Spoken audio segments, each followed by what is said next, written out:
नाही, आता हे आम्ही आमच्या पद्धतीने जो अभ्यास केला तो आम्ही काय केलं ते सांगितलं। आम्ही त्यांना सांगितलं की या सगळ्यावर आम्ही भारत सरकारला सुद्धा सुचवलेलं आहे की प्रधानमंत्र्यांनी सांगितलं आहे की जेवढा खर्च होईल त्याच्या दुप्पट तुम्हाला फायदा मिळाला पाहिजे असं प्रधानमंत्र्यांनी सांगितलेलं आहे। आम्ही दुप्पट नको 50% तरी द्या।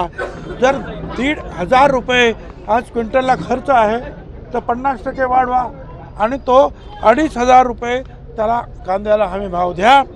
त्याच्यानंतर 3,000 रुपयेपर्यंत शांत राहा, काही करू नका, व्यापार चालू राहील। 3,000 ते 4,000 रुपयेपर्यंत गेला तर मिनिमम एक्सपोर्ट प्राईस लागू करा आणि त्याच्यानंतर 4,000 ते 5,000 जर गेला तर त्याच्यावर एक्सपोर्ट ड्युटी निर्यात शुल्क लागू करा। 5,000 ते 6,000 रुपयेपर्यंत कांदा जर गेला तर मग तुम्ही त्याच्यावर आणखी निर्बंध काय लावायचे ते लावा।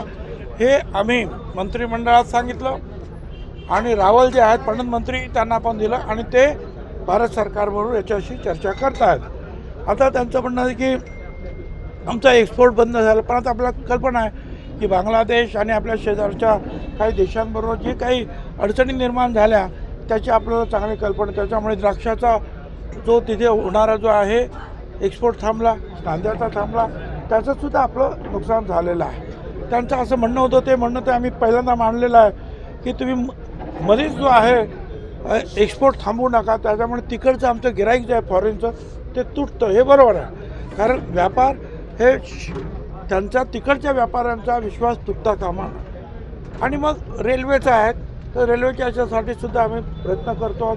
त्याच्यानंतर त्यांचं असं म्हणणं आहे की नाफेड जो कांदा घेत आहेत तो कांदा त्यांनी जो आहे डायरेक्ट तिकडच्या दुसऱ्या मार्केटमध्ये टाकू नये, कारण मग तिथे आमचा माल जातो, तिथे परत आम्हाला मार बसतो, तर तो त्यांनी जो आहे किरकोळीमध्ये इतरत्र विकावं।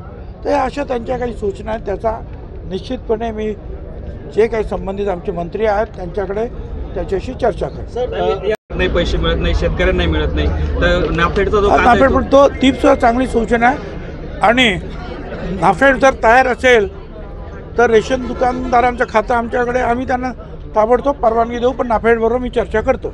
महाराष्ट्र टुडे न्यूजला लाईक करा, सबस्क्राईब करा आणि शेअर करा आणि हो, आपली प्रतिक्रिया कमेंट करून आम्हाला नक्की कळवा। धन्यवाद।